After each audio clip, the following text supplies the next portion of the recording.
When I first joined law school, I was 18 years old, it was 2020, and I was extremely left-leaning.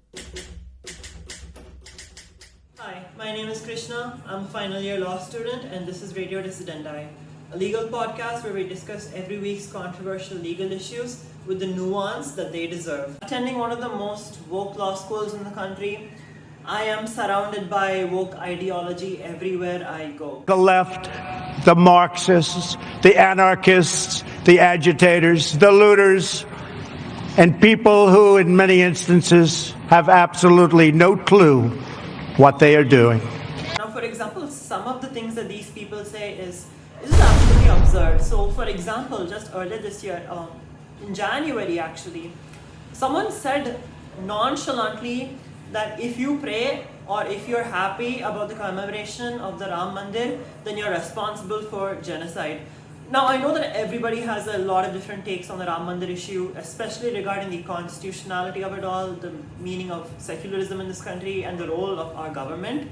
But I'm sure we can all appreciate how many logical and legal leaps you'd have to make in argumentation to say that praying is equal to genocide. It's absolutely crazy. And I so wish I could say that this was just a matter of people disagreeing on policy or people disagreeing on principles, but it's just so much more than disagreement at this point.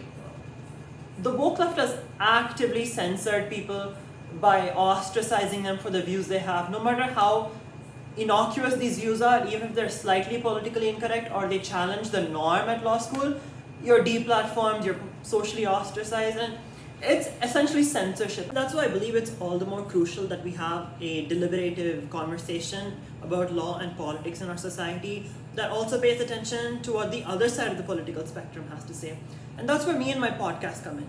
Every week, I pick two controversial topics in law and politics and I discuss them. And fair disclosure, I do discuss them from my political ideology, which is somewhere near the center, but definitely leaning a slightly bit towards the right.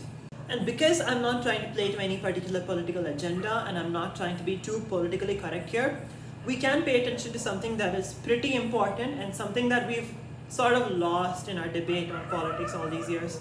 And that is rational integrity and doctrinal consistency. My podcast is designed to reflect viewpoints that are not engaged with law school. So if you're interested in this, do stay tuned. I plan to upload more. Thank you for watching. Stamattina mi sono alzato, oh bella ciao, bella ciao, bella ciao, ciao, ciao. Stamattina mi sono alzato e ho trovato l'invasore.